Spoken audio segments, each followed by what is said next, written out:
These immigrants.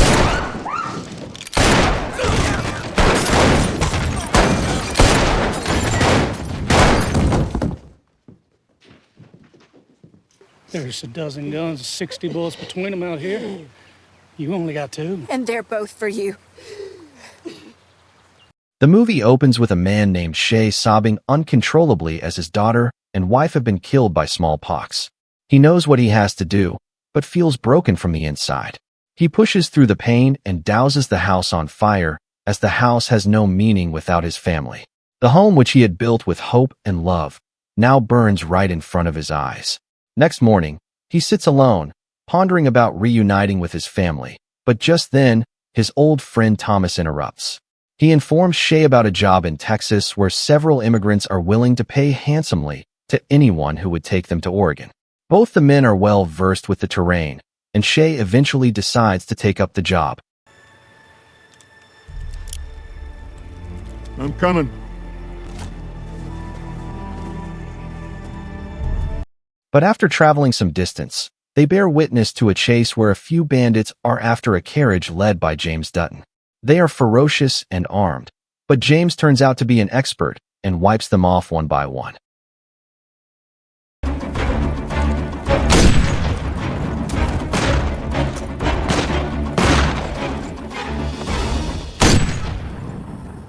Thomas and Shay are impressed and approach the stranger to inform him that if he takes the bandit's horse, he will just be advertising for new fights. He travels on and reaches Texas, and here we get to know that his family will be arriving the next day at Texas. But just as he was about to enter the hotel and book the rooms, he falls prey to a pickpocket. James spots the thief and brings him down.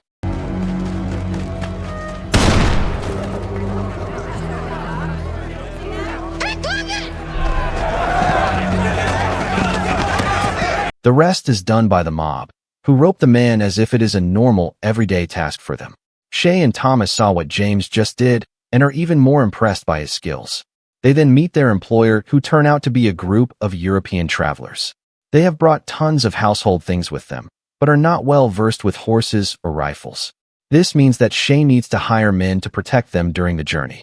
You have no horses, no guns. You can't ride. You are a fool for thinking you can travel 2,000 miles with no skills to survive it. Post this, they spot James having a drink inside the same saloon. They present to him the offer of joining the group, but he promptly denies as he has his own family to take care of. The scene shifts to Elsa, James's daughter. She is traveling with the rest of her family, comprising of her mother Margaret, brother John, her Aunt Claire, and her cousin, Mary Abel. Their journey brings them to Texas, where they are reunited with James.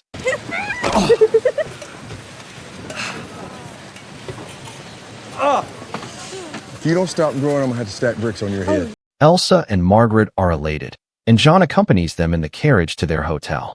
But that night, a drunk man breaks the lock of Elsa's room. He enters and lies beside her. Elsa, struck with fear, slowly turns, only to see a burly man staring at her with lustful eyes. He tries to violate her, but her screams alert James, who promptly puts a bullet in him.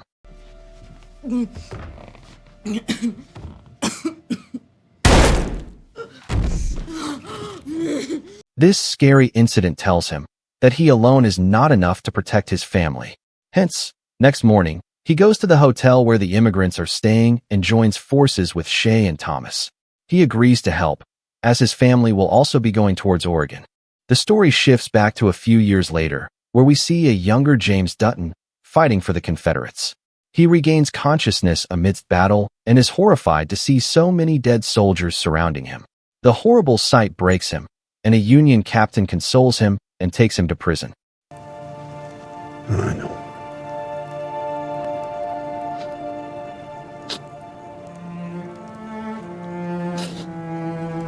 Back at present, James sees how the European immigrants are consuming their rations. He believes that they will soon run out of food and will come after his rations. Hence the trio visit the nearest cattle ranch and bargain for some cattle, but it proves to be costlier than they expected. The ranch owner advises them to round up wild cattle which are grazing nearby, but the men lack numbers. Fortunately, 2 cowboys, Ennis and Wade, arrive at the ranch, bringing in some new cattle. Shay asks for their help, offering them $10 for the job, and the duo agree. You're wasting your money. Oh, come on, Wade. You're handy enough for all of us. Back at the camp, the travelers don't have much survival skills and hence drink the river water without boiling. It leads to the women suffering from diarrhea, and Elsa uses sign language to tell them that the water needs to be boiled before drinking. Shay and the rest of the men return to the camp, and as there is no one else who knows how to ride a horse, James calls Elsa to be a cowboy for the time being. They set off to gather more cattle, and Ennis takes a liking to the charming Elsa. They rest for the night, and Elsa seems to enjoy these moments, as it is something completely new to her. I'm a cowboy, man. We don't look like nobody's husband. And we're the ones that think about when your husband ain't around. The cowboys begin setting up a perimeter at night, and by morning, round up a large number of cattle.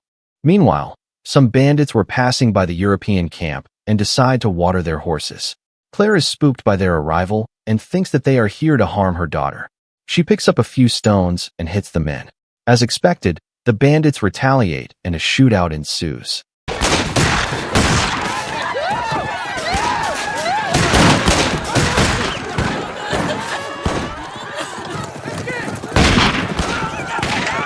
A lot of travelers get killed, and unfortunately, Mary Abel also gets shot. Thomas is the first one to return to camp, and he relays this horrible information to the rest. Their light-hearted mood immediately changes to something much darker. Shay decides to report this to the marshal, and is accompanied by James, Thomas, and Joseph.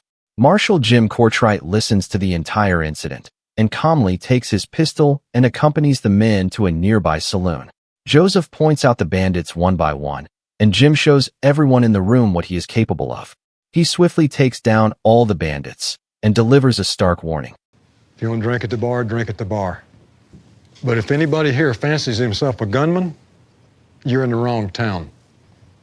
There's only one killer in Fort Worth, and that's me. Justice is delivered, and James returns with the rest of the men. But Claire has lost everything.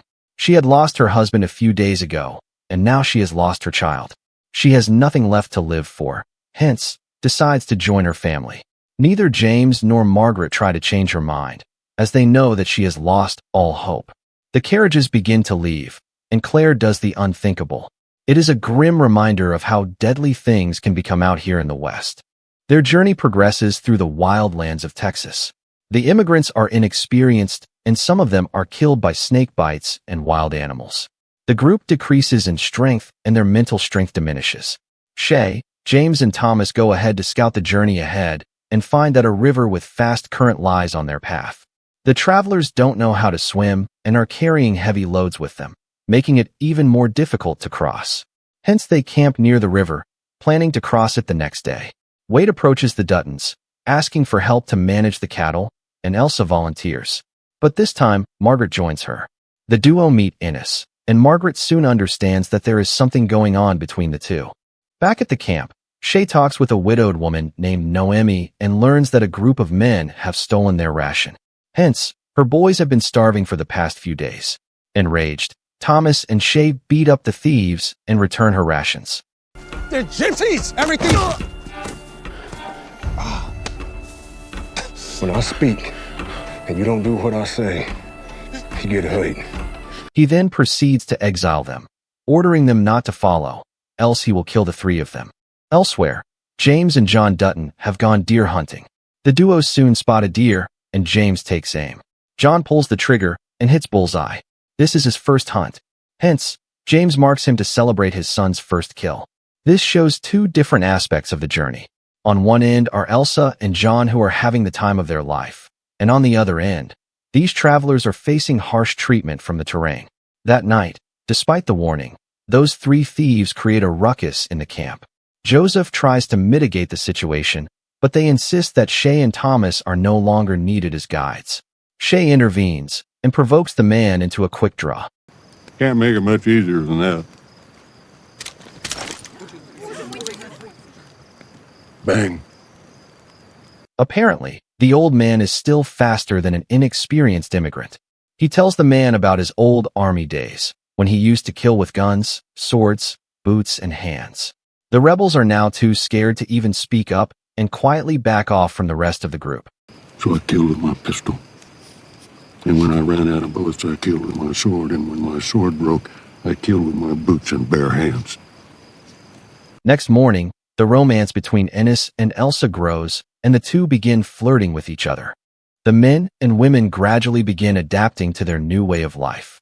They learn how to cut wood, how to sustain themselves within their rations, and how to depend on one another to survive. That night, Elsa and Ennis spend more time together while monitoring the cattle, and they finally kiss. They seem to have finally moved one step ahead in their relationship. But James was right there, seeing the two lovebirds kiss right in front of him.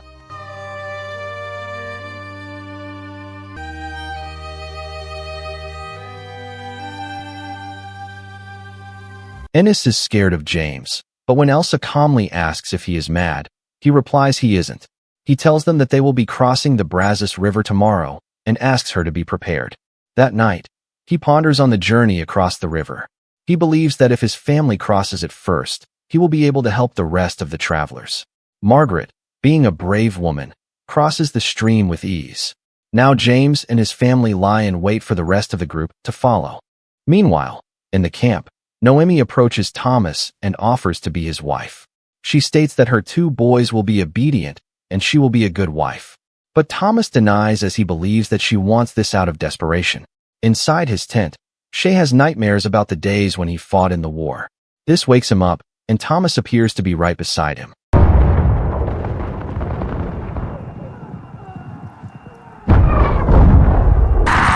No! Just like an old friend who is always there for you. Next morning, Margaret ties a rope across the river to help the folks cross it. Shay orders the men to empty the carriages of any kind of heavy items. The men have a tough time letting go of their things, but they realize that their survival should be the priority. Thomas stands in the middle of the river to provide further support. But despite these efforts, one of the carriage capsizes, bringing the rider down into the river. They soon drown as they don't know how to swim, and despite Margaret trying her level best, she could not save them.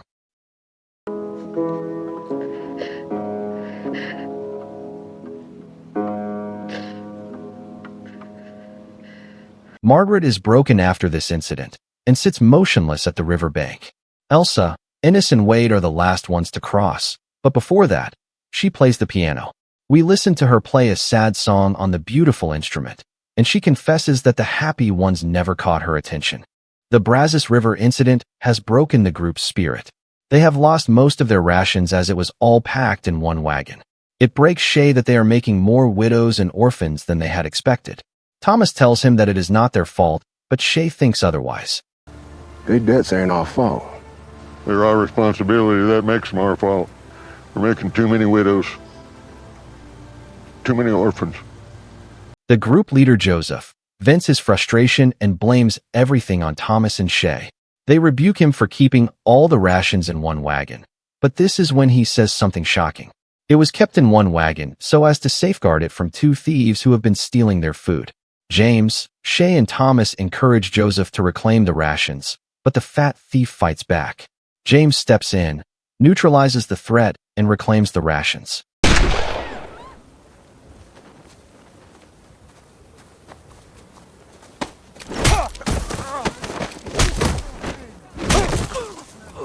Shay refunds his money and asks him not to follow the group. He delivers the same warning to the other thief and exiles them along with their families. Wade spots the remains of campfire and alerts the group. They understand that they are being followed by bandits and decide to stay alert during the night. Elsewhere, Elsa admits to Margaret that she had her first kiss with Ennis. Margaret, being a more experienced woman, advises her daughter to go slow as there are a lot of things in life that she needs to learn before entering in a relationship. Next, the mother and daughter bond over a bath in the river, and Margaret opens up about her childhood. She tells Elsa that this is the closest that she will be to freedom. Here, there are no rules, no expectations, no one to judge her. She is happy for her daughter, but warns her from doing anything else with the cowboy. They continue their journey, and at night, Elsa approaches Ennis. Her intention is clear to him, and he does not hold back. The couple make love under the cover of night. This was Elsa's first time, but she opens up to her lover without hesitation. But the couple are spotted by Margaret, who was looking for her daughter. Meanwhile, the bandits attack the exiled families. They kill whoever they find and loot all their belongings. Post this, they burn the remains to cover their tracks.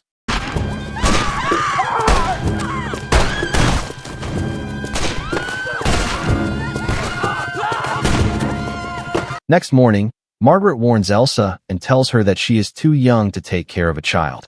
Elsa understands that her mother knows everything about last night. She admits that it was the first time, and she felt good and cherished. It did not feel wrong to her, and she is ready for a child. Margaret doubts if Ennis is ready for a family, but thankfully, he too is ready. She then talks with her father, but just then, they see the smoke coming from the camp that was attacked previous night. The men begin their preparation to attack, but James roughs up Ennis. You ain't going nowhere.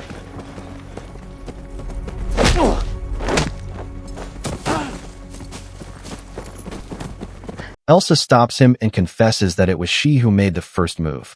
Ennis, too, confesses his love for her and shows his intention of starting a family with her.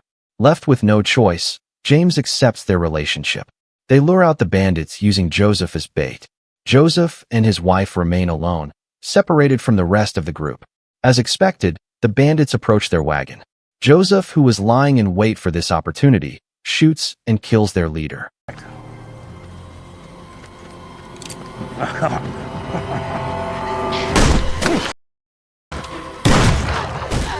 The rest of the men ambush from the shadows and eliminate most of the bandits. But one of them manages to flee. Ennis confronts the man and shoots him, but he too gets fatally shot. Ennis passes away, and this hits Elsa like a heavy blow. This is her first encounter with death, and it breaks her within a few seconds. Enraged, she walks to the bandit and shoots him multiple times till he stops breathing.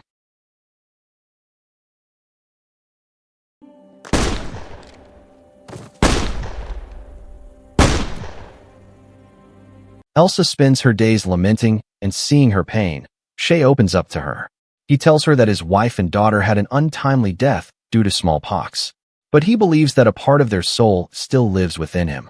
Hence, he plans to visit the ocean, as his wife loved the ocean and he plans to show it to her one last time. I'm taking my wife to the ocean. And I'm going to sit on the beach and let her see it. This speech moves Elsa, and she gets motivated and rejoins her duty as a cowboy. They soon reach Don's Crossing, the border between Oklahoma and Texas. There, Thomas hires a cook to accompany them in their journey. Margaret accompanies Elsa while the duo roam around in the market. But Elsa loses her patience when a trader looks at her with ill intention. She pulls a gun on him, but James breaks off the standoff after threatening the man. It's harder to do than you think. No, it ain't. It comes real natural to me. Look, we was just funning, and she pulls iron. Meanwhile, Thomas buys a mirror as a gift for Noemi, which tells us that he is slowly falling for the woman. They hire another cowboy, Colton, as Ennis's replacement. He immediately falls for the beautiful Elsa, but she brushes him off. Margaret, who was buying some necessities, starts a conversation with the store owner. The woman invites her to a drink, and a frustrated Margaret accepts the kind gesture. The women drink to their heart's content, and for some time, Margaret is free from her worries. James takes her back to camp, and while on the way, she blurts out her real feelings and expresses how broken she feels due to Elsa's condition. I will never forgive you for this. You don't forgive me? I don't forgive me. At night, James opens up to Elsa about his first kill. He tells her that his first kill was a flag bearer, and by the end of the battle he had killed so many men that their faces got blurred, and now he does not remember any of them. He advises her to cry her heart out, but never hate the man who killed Ennis, because hatred is the worst thing a human can do to himself. Thomas gifts Noemi the mirror, and she proposes to him. Why would you buy me this? If I look like you, I figure I'd stare myself. Have a chance I got. Thomas, who was already attracted to her, finally gives in and they share a kiss. With time, Elsa slowly returns to normalcy and thanks Shay for sharing his side of the story. This loss acts as a lesson in her life, and she slowly grows into a strong woman. They cross another river and enter Comanche land. In order to allow their cattle to graze, they pay tax to 2 Indians, one of whom is Sam. Sam is interested in Elsa. He strikes up a conversation and asks about her horse. She introduces it as Lightning, a name the horse got due to its speed. Sam invites her to a race, and Elsa happily obliges. They race, and Elsa seems to enjoy every bit of it.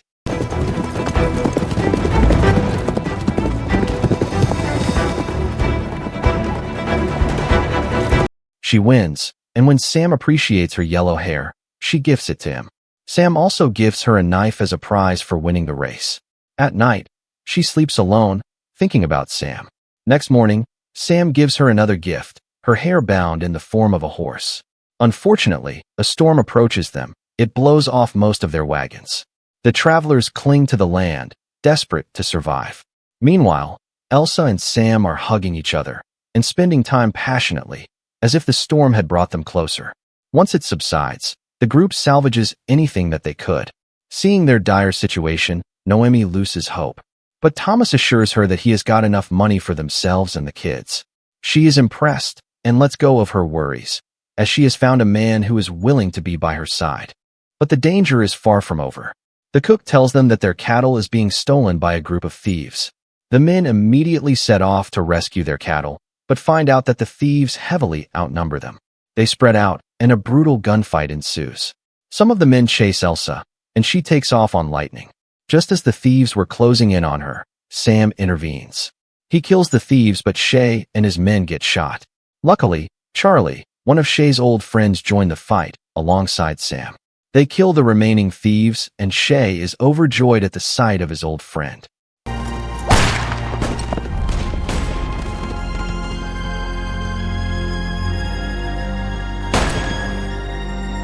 The men seem to have been lucky that none of the shots were fatal and return to their camp with the cattle. Charlie takes his leave, and judging from the pace that they are moving, Shay proposes that the group travel to Denver and settle there. It is a 6-week journey, but the land in Denver is not free. Joseph is opposed to the idea, as they all want free land to settle and begin a new chapter in their life. James steps up. He tells the group that his family is going to Oregon, and if they want, they can follow him to Oregon. The group decides to follow James from now on, and Thomas too promises Noemi that she and her kids will find a new home in Oregon. Meanwhile, Elsa slowly falls in love with Sam. They stalk wild buffalo and hunt one of them, which was separated from the herd. They eat its heart, as the Indians believe that it gives life. Margaret too is surprised at the sight of her daughter having changed so much since the beginning of the journey. That night, Sam gifts a horse to James. In return, he asks for Elsa's hand in marriage. James and Margaret oppose this idea, but Elsa has made up her mind. She is adamant on starting a new life with Sam, but decides to travel to Oregon with the group and then return to her husband during the spring. Thus, the group restarts its journey under the leadership of James. But the land is filled with unseen dangers. Joseph's wife, Risa, who was riding on a horse, falls from it after the animal gets bitten by a rattlesnake. Joseph tries to help her up, but he too gets bitten in the leg.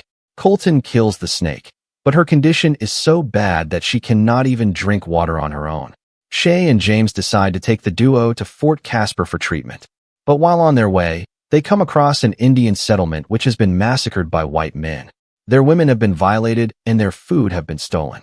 James and his group do the fatal mistake of leaving the marks of their wagon near the place, thereby making them a suspect of the massacre.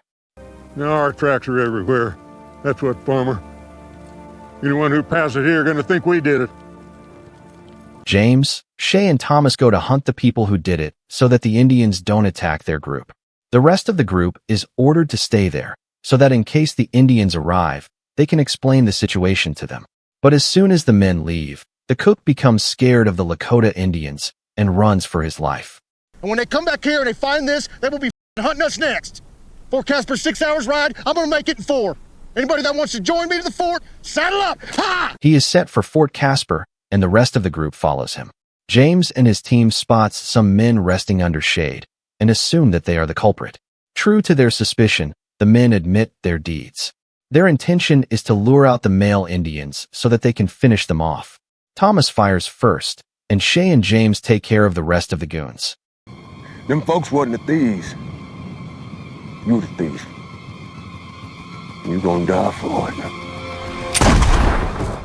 Elsewhere, the Indians are horrified by the sight of their dead family members. Following the tracks of the wagons, they soon catch up to Elsa's group. She tries to distract as many Indians as possible, and the rest of them attack the immigrants. Wade, Colton, and Margaret try their best and put down as many Indians as possible, but Elsa is brought down mercilessly. She fights back, but is shot with an arrow in her guts. You speak English? How can you do this? You speak English. Your people do this. Surrounded, she utters Comanche language, which Sam had taught her, and this stops the Indians. She tells them that her group is innocent, and her father is hunting the real killers right now. Hearing this, the Indians leave, and she slowly makes her way back to the rest of the group. James is shocked to see that his group is no more at the place, and the trio follow the tracks of the wagons. Soon, they are confronted by the Indians, and James tells them that the real killers are now dead and are lying near the sagebush. The Indian leader confesses that his men had attacked his family, but his daughter was brave enough to stop them. We made war on your people, and your daughter stopped it. How'd she stop it? By being the best warrior of all. James hurries back to his family and sees his daughter lying wounded. The poisoned arrow had pierced her liver, and her fever proves that it is now infected.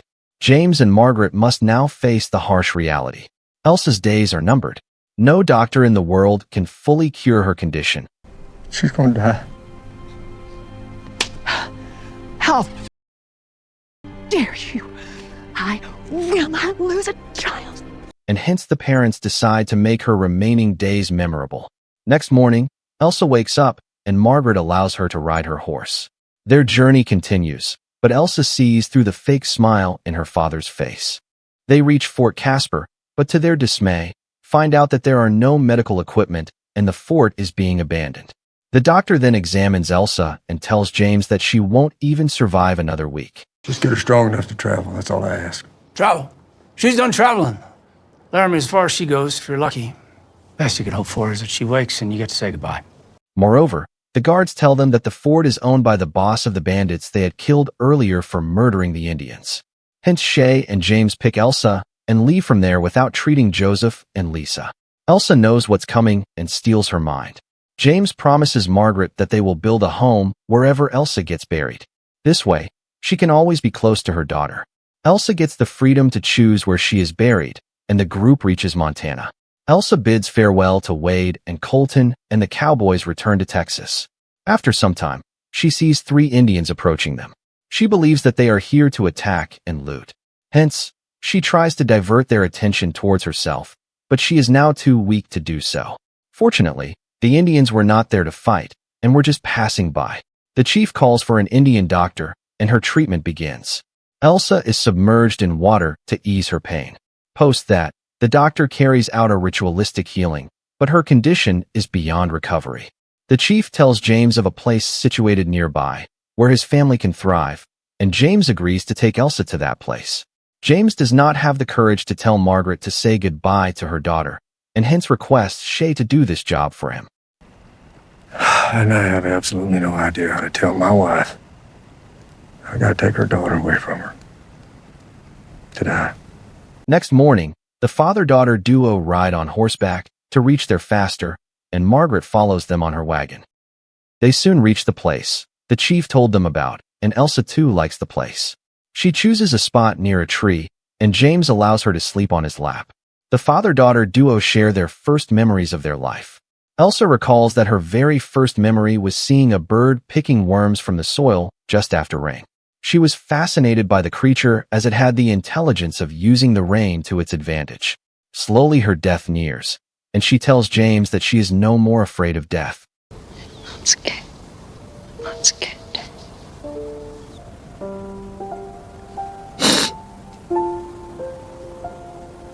The beautiful Elsa passes away, leaving James crying like a child. The scene shifts to 1 year later, where we see that Thomas and Noemi have begun building a new home as a family. Joseph is also building himself a new future, and Shay is seen sitting on a sea beach.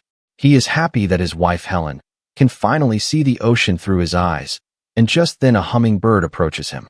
The old man has lived his life, and now he is ready to reunite with his family. A loud gunshot is heard, telling us that Shay is now with his wife and daughter.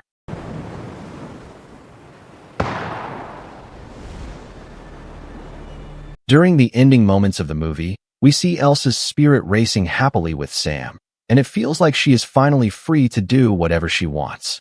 Thank you for watching. If you like this recap, please like the video and subscribe to the channel. And please don't forget to check out the other videos on the channel.